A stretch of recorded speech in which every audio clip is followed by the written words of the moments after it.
Ah oui, alors les origines et la préhistoire, en somme. Les origines, c'est 1982. Et la préhistoire, c'est la fréquentation des bouquinistes, le goût du livre. Un travail aussi que j'ai fait pendant presque 4 ans à Paris. J'étais libraire dans une librairie de musicologie, donc une librairie spécialisée. Ce qui n'est pas du tout le même type de travail que dans une librairie généraliste. Mon idée à moi, c'était, qui était vague au début, m'a conduit peu à peu, mon idée de l'édition, vers l'édition de type scientifique.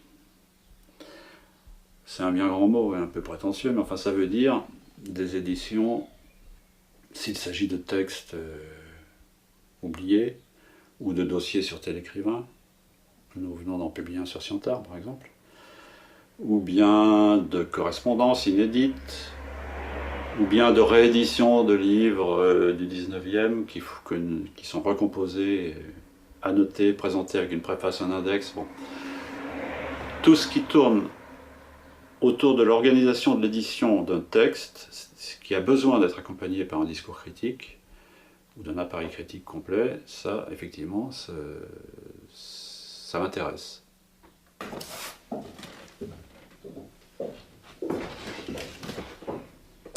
Voilà, là, c'est un livre. Vous n'allez rien voir si je laisse le papier cristal. Il y a un papier cristal parce que c'est un tirage numéroté, limité. Donc c'est un livre un peu précieux, un peu cher. Donc, en général, je les habille de cristal, mais je vais l'enlever pour vous. Alors il s'agit d'un livre sur Céline au Danemark. C'est un livre qui a été fait par 2 auteurs, Mazet et Pécastin, dont je suis simplement l'éditeur. Donc là, je ne me suis pas mêlé du contenu. Pour moi, c'est un livre assez bien fait, qui fait bien le tour de la question, puisque Céline était en exil au Danemark pendant plus de 6 ans. Et ces 6 ans sont minutieusement décrits par les 2 auteurs. Et surtout, ils ont pris la peine d'aller sur place, se documenter, prendre des photos, acheter des documents ou scanner des documents anciens pour pouvoir faire un livre qui montre à la fois les conditions intellectuelles, ce que Céline a pu écrire là-bas, avec qui il correspondait, quelle était sa bibliothèque sur place, des choses comme ça, mais aussi de montrer beaucoup d'images avant et après. C'est-à-dire avant, pendant son existence sur place, et des photos actuelles pour montrer l'évolution des lieux.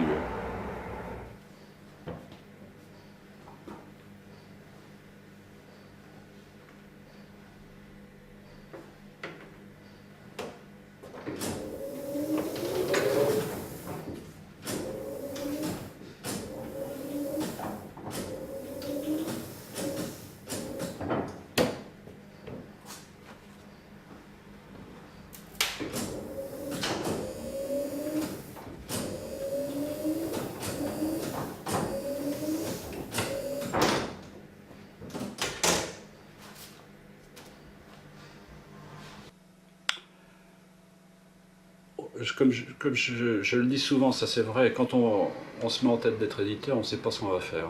On a une idée, 2 idées, 3 idées, peut-être une dizaine de livres, un programme qu'on se présente à soi-même ou qu'on présente à des instances si on veut avoir des conseils ou des aides, mais en réalité, on ne sait pas du tout ni combien on va faire de livres par an, ni quel tirage il faut faire, sauf que si on a des petits moyens, on est forcément limité, ni surtout quelle direction va prendre le catalogue. On ne le sait qu'au fur et à mesure. C'est une espèce d'apprentissage perpétuel. Il y a, je sais pas, par exemple, il y a 10 ans, jamais, puis pour reprendre le thème du dictionnaire, jamais j'aurais pensé faire un dictionnaire, et jamais j'aurais pensé avoir la chance de faire un Baudelaire par Pichois, qui pour moi était une sommité, notamment baudelairienne, mais pour tout ce qui est le 19e, qui était un peu au-delà de mes espérances d'éditeur. Je ne pensais pas éditer ce nom sur une couverture d'un des livres que je ferais. Donc les choses en fait se mettent en place un petit peu comme malgré soi. Bon, évidemment, il y a une ligne directrice qui peu à peu s'affirme et se précise, et qui écarte certaines choses. L'éditeur, en fait, il construit son catalogue en faisant des choix, toujours. Donc en fait, il refuse beaucoup plus qu'il n'accepte. Sinon, son catalogue deviendrait un fourre-tout, ou bien la production deviendrait pléthorique. Il faut essayer de faire attention à ce qu'il est possible de faire dans une année, quoi. D'abord matériellement, il faut le temps de réaliser des ouvrages. Et puis il faut que intellectuellement ça tienne la route du point de vue de l'assemblage. Vous n'allez pas faire un livre touristique sur le vignoble du Cognac et puis après une étude sur Balzac, quoi. Enfin si, pourquoi pas, mais plus un éditeur est petit, c'est-à-dire plus ses moyens sont réduits, plus son catalogue doit être cohérent et centré sur des centres d'intérêt dont il ne sortira pas, ou s'il sort, c'est progressivement et c'est consciemment pour créer autre chose à côté. Bon.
J'aime bien les écrivains qui, comment dire, qui sont pas forcément détestables totalement, mais qui présentent un certain degré de révolte, bon, ou d'asocial, et par leur comportement, mais ça c'est annexe, par leur production, mais surtout par leur style. C'est-à-dire que pour moi, la personnalité de l'écrivain, c'est le style, quoi. Tout écrivain qui compte est un styliste. Ça ne veut pas dire mettons, quelqu'un comme Henri Poulaille, pour parler d'un écrivain prolétarien, parce que j'aime beaucoup cette littérature, alors que j'en ai jamais publié une miette, c'est plutôt la spécialité de Plein-Champ, dont je parlais tout à l'heure. Bon, ça ne veut pas dire qu'un écrivain qui est dépourvu de puissance stylistique comme l'était Poulaille, puisqu'il écrivait comme un pied, mais c'est quand même intéressant. Ou de l'écriture très blanche, style Marguerite Duras, dont je parlais aussi tout à l'heure, ça peut présenter pour certains un attrait. C'est-à-dire qu'il n'y a pas un type de style qui est acceptable et puis tous les autres qui sont à jeter. C'est pas ça, c'est que selon la personnalité du lecteur aussi, bon, il y a une proximité ou non. Alors, pour moi, la proximité, c'est effectivement des styles forts, marqués, très marqués. Celui de Ciantard l'est, celui de Vallès, évidemment, l'est aussi. Celui des naturalistes des fins de siècle l'est différemment, non pas par la violence, mais par la surcharge, donc, qui est aussi une violence faite au langage. Bon, et évidemment, le style de Céline, qui est une révolution absolue de l'écriture en prose et du lyrisme français, dont on n'a pas fini de mesurer encore les conséquences. Alors là, c'est une revue qui paraît chaque année, ça s'appelle l'année Céline. Jean-Paul est un spécialiste de Céline, et donc chaque année, il édite une revue. Moi, le contenu, je vous en parlerai moins bien que lui, mais qui résume l'activité célinienne en France par rapport à cet auteur-là. Là, c'est un livre qui va faire 350 pages à peu près. Et dedans, on a des reproductions couleurs de courrier, des choses comme ça. J'ai vu qu'il y avait des publicités, des timbres en couleur. Et tout ça, ce sont des documents anciens qu'on produit. Il y a une chose qui est très agréable, c'est de voir le produit fini. On maîtrise pratiquement la chaîne en entier. Depuis la PAO là-haut, je pense que vous l'avez vu avec Étienne, qui lui saisit les textes. Après, il y a une petite étape qui nous échappe, mais on s'occupe de tout le reste sinon au niveau de la fabrication. On imprime, on plie, on colle, on relie, on coupe. Donc on voit le produit fini. Donc à partir du manuscrit, pratiquement, on termine le livre. Vous pourrez faire des plans sur la réserve, là. C'est bourré à craquer, là, c'est marrant. Vous pouvez faire un plan là-dessus. Les ennemis du livre. J'aimerais bien qu'il y ait des ennemis du livre dans votre film. Le pire ennemi du livre, c'est le libraire. Parce qu'à force de tripoter des livres, il les abîme, forcément. Il les laisse tomber, il arrache maladroitement un bout de couverture. C'est l'ennemi principal du livre. Est-ce que c'était important pour vous l'idée de justement avoir d'une certaine façon toute la chaîne du livre? Oui, c'est amusant. C'était pas une obligation, mais c'est amusant, ça se trouve comme ça. Effectivement, ce qu'on peut dire, c'est qu'ici, on achète du papier, que vous verrez dans l'imprimerie, par tonnes, qu'on le transforme, qu'on produit des livres, mais qu'aussi, du fait de la formation par les bouquinistes tels que je vous les présentais tout à l'heure, on finit aussi par recycler du vieux livre. Bon. Le vieux livre, quand c'est du petit livre, comme ce qu'il y a sur les tables ici, ça s'appelle de la bouquinerie. Quand c'est plus chic et plus cher, ça s'appelle du livre ancien, mais enfin c'est toujours la même chose, c'est du livre qui a passé des années, voire des siècles entre différentes mains et qui finissent sur la table du libraire ou sur son catalogue. Et ça permet de boucler la boucle un petit peu, mais ça permet aussi pour moi de préparer ma retraite, parce que c'est moins fatigant de faire de la bouquinerie que de fabriquer des livres.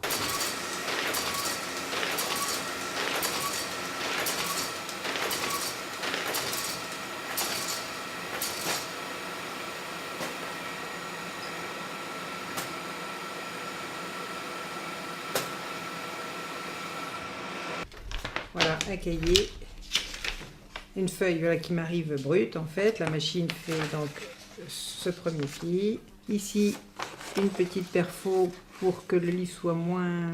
pour chasser l'air dans ce pli-là ça serait gros autrement. Et donc après, je fais des tas évidemment, tout le premier cahier, tout le deuxième cahier, tout le troisième cahier. Et l'assemblage, ce que je faisais donc tout à l'heure, qui reste la seule partie pour moi faite vraiment manuellement. Voilà, là j'ai fait un livre. Voilà, là j'en ai un.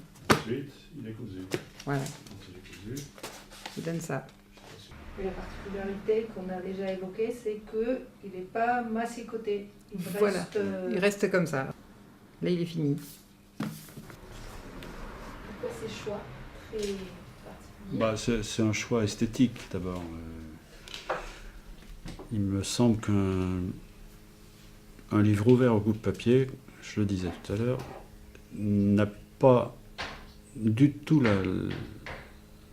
la même allure qu'un livre qui a été massicoté, qui est non cousu et massicoté, qui est un livre fait pour faire des piles sur une table de librairie, parce que les piles tiennent bien. Nos livres, nous, ils tiennent pas bien si on les met en pile. Il faut les mettre tête bêche. C'est ce qu'on apprenait d'ailleurs il y a 50 ans, même plus sans doute, aux apprentis brocheurs ou aux magasiniers. On leur apprenait à faire des piles. Donc un dans un sens et un dans l'autre, toujours. Toujours. Maintenant, avec des livres non brochés, vous pouvez faire la pile, vous pouvez monter à 1 mètre de haut, elle va tenir debout, parce que le livre est parfaitement plat, quoi. Alors c'est peut-être un progrès, mais esthétiquement, je trouve que ça n'en est pas un. Et puis, d'un autre côté, pour le lecteur, qui, s'il n'est pas très bien informé, peut très bien nous dire « mais votre livre, il n'est pas fini, ça nous est déjà arrivé ». J'ai même vu ça en librairie. Quand j'ai travaillé en librairie, une dame rapportait un livre qui était non coupé, un vieux livre, non coupé, il disait « mais il n'est pas fini, votre livre ». C'est une façon de rentrer dedans aussi, de l'ouvrir au coupe-papier. Parce qu'on a le choix, ou bien on l'ouvre d'un bout à l'autre, moi c'est ce que je fais d'habitude, ou alors on le coupe à mesure de la lecture. Mais les deux sont possibles. Et il y a une approche différente, quoi. Moi je fais ça, mais ça ne veut pas dire que ça sera comme ça encore pendant 30 ans. Ça peut très bien changer. C'est plus, évidemment, c'est plus commode de se mettre dans les pantoufles de celui qui a précédé, mais je pense que c'est pas très souhaitable. Enfin, ce dont je suis à peu près sûr, c'est que tel que l'entreprise est organisée aujourd'hui, d'une manière à la fois collective et indépendante, comme l'a dit Catherine, ça, c'est en place. Avec ou sans moi, c'est en place. Donc il y a toutes les possibilités pour que ça continue. C'est mon père qui prend pour l'instant les décisions de publication, mais après, on discute, on pense à la date de parution, voilà, des choses comme ça, mais c'est pas... Non, puis bon, nos goûts sont pas dissemblables en fait, donc c'est vrai que bon, je me suis peut-être par mes études, parce que bon, j'ai fait des études de sciences politiques, donc je me suis intéressé un peu à la philosophie politique, à la sociologie, enfin des ouvrages qui ne sont pas du tout au catalogue des éditions du Léraud, donc c'est sûr que ça serait peut-être bizarre de vouloir publier des sciences humaines aux éditions du Léraud, mais bon, peut-être que j'aurai l'opportunité, peut-être pas.